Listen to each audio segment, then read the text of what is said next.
సదాశివసమారంభాం వ్యాసశంకరమధ్యమాం అస్మదాచార్యపర్యంతాం వందే గురుపరంపరాం.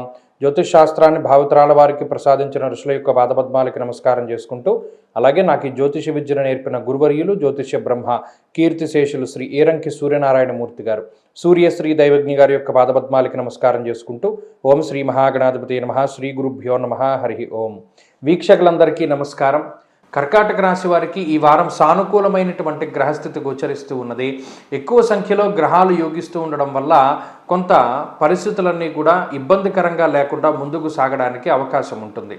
ముఖ్యంగా దశమ ఏకాదశ స్థానముల యందు, అలాగే షష్ఠస్థానముల యందు గ్రహాలు యోగిస్తూ ఉండడం వల్ల శత్రుబాధలు, రుణబాధలు, రోగబాధల నుండి తగ్గుముఖం పడుతూ ఉంటాయి ఇవన్నీ కూడాను.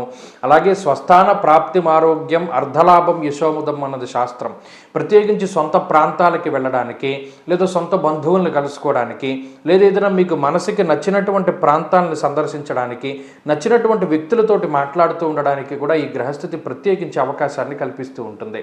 అలాగే జీవితంలో ఒక ధీమాని కలగజేస్తుంది. మనకి భయం లేదు, మనకు ఉన్నటువంటి పరిస్థితుల వల్ల మనం దేన్నైనా సరే అధిగమించగలం అనేటువంటి ఒక మానసిక ధైర్యానికి కారణమవుతూ ఉంటుంది. ఉద్యోగపరమైనటువంటి సమస్యలు తొలగిపోవడానికి అవకాశాలు ఉన్నాయి. ఉద్యోగ మార్పుకే ప్రయత్నం చేసేటువంటి వాళ్ళకి ఈ వారంలో గ్రహస్థితి సానుకూలంగా ఉన్నది. అలాగే లాభస్థానం ముందు ఉండేటువంటి శుక్రగ్రహము కర్కాటక రాశి వారు దేశాంతరాలలో, అంటే దేశం దాటి బయటికి వెళ్ళి ఉద్యోగము కానీ, లేదా చదువు నిమిత్తం కానీ, లేదా వ్యాపార పరంగా కానీ బయటికి వెళ్ళి ఇబ్బంది పడుతూ ఉన్నటువంటి వారికి కొంత సహకారాన్ని అందిస్తారు శుక్రుడు. అంటే దేశం దాటి బయటికి వెళ్ళి ఉన్నటువంటి వారందరికీ కూడా ఈ గ్రహస్థితి ఈ వారంలో కొంత సానుకూలమైనటువంటి ఫలితాలని ఇస్తుంది. ఏదైనా ఇబ్బందికరమైన వాతావరణం ఉంటే అది తగ్గించడానికి అవకాశాన్ని ఇస్తూ ఉంటుంది. అలాగే వృత్తి వ్యాపారాల పరంగా కొంత క్రియాశీలకమైనటువంటి నిర్ణయాలను తీసుకుంటారు. కొన్ని కఠినమైనటువంటి మార్గాల్లో ముందుకు వెళుతూ ఉంటారు. కొంతమంది మిత్రులతోటి లేదా కొంతమంది వ్యక్తులతోటి సంబంధ బాంధవ్యాలను వదులుకుంటారు.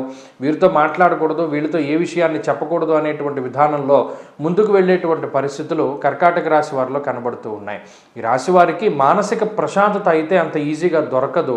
ముఖ్యంగా వారం ప్రారంభంలో కొంత శారీరక మానసిక శ్రమయే ఉన్నప్పటికీ వారం చివరికి వెళ్లే కొద్దీ కూడా పరిస్థితుల్లో మార్పు అనేటువంటిది చూడవచ్చును. కర్కాటక రాశి వారు ఈ వారంలో మరింత అనుకూలమైనటువంటి ఫలితాలను సాధించడానికై ఎక్కువగా ఈ రాశి వారు అమ్మవారికి సంబంధించినటువంటి స్తోత్ర పారాయణ చేస్తూ ఉండడం చెప్పదగినటువంటి సూచన. ఈ వారంలో కలిసి వచ్చేటువంటి రోజు సోమవారంగా చెప్పవచ్చును. అదృష్ట సంఖ్య 6, అదృష్ట వర్ణము తెలుపు. తదుపరి సింహరాశి.